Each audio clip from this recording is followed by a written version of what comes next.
मैं एक स्टोरी पढ़ रहा था जो बटरफ्लाई इफेक्ट को समझाती है। तो एक आदमी है जो रात को लेट ऑफिस से आता है, हाथ मुंह धोता है और उस वक्त वो अपनी घड़ी वॉश बेसिन के पास में छोड़ के चला जाता है। सुबह जब वाइफ उठती है तो उसे लगता है, वो ब्रश करने के लिए वॉश बेसिन पे जाती है, उसे लगता है कि घड़ी गीली हो जाएगी, तो इसे उठा के वो डाइनिंग टेबल पे रख देती है।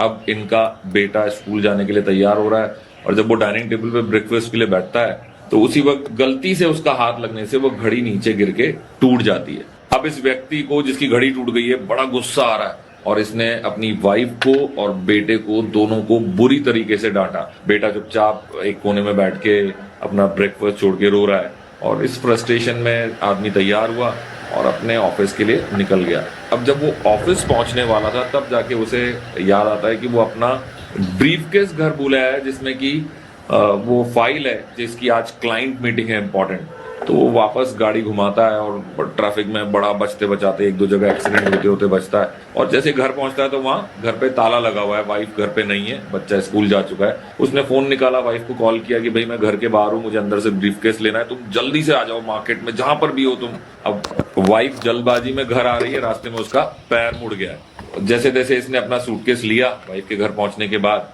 वापस गाड़ी लेके ऑफिस पे पहुंचा और जब ऑफिस में मीटिंग रूम में पहुंचा तो पता चला कि क्लाइंट काफी देर इंतजार करने के बाद चला गया। अब इसे बॉस की गालियां पड़ रही हैं, इसका फ्रस्ट्रेशन और बढ़ गया। तभी इस बच्चे के स्कूल से फोन आता है कि आज बच्चे ने ना टेस्ट नहीं दिया, वो जो आज उसका एग्जाम था वो पूरे टेस्ट के टाइम पे अपसेट सा बैठा रहा, तो शायद कोई प्रॉब्लम है, इसलिए अब टीचर कह रही है कि आप प्लीज मुझसे कल स्कूल आके मिलिए। अब ये व्यक्ति जिसकी वाइफ का पैर मुड़ा और पता चला कि हेयरलाइन फ्रैक्चर है, वो अपनी वाइफ का इलाज करवा रहा है, अपने बेटे के स्कूल में जाके उसकी टीचर से बात कर रहा है और साथ ही साथ बॉस की गालियां भी सुन रहा है ऑफिस में। और सिर्फ ये सब कुछ कहां से स्टार्ट हुआ, जब वो एक घड़ी गिरी और घड़ी के नुकसान की वजह से ये चिल्लाने लगा, नाराज हो गया, फ्रस्ट्रेट हो गया। सो इसीलिए हमेशा कहा जाता है कि रिएक्शन और रेस्पॉन्स में हमें फर्क करना आना चाहिए।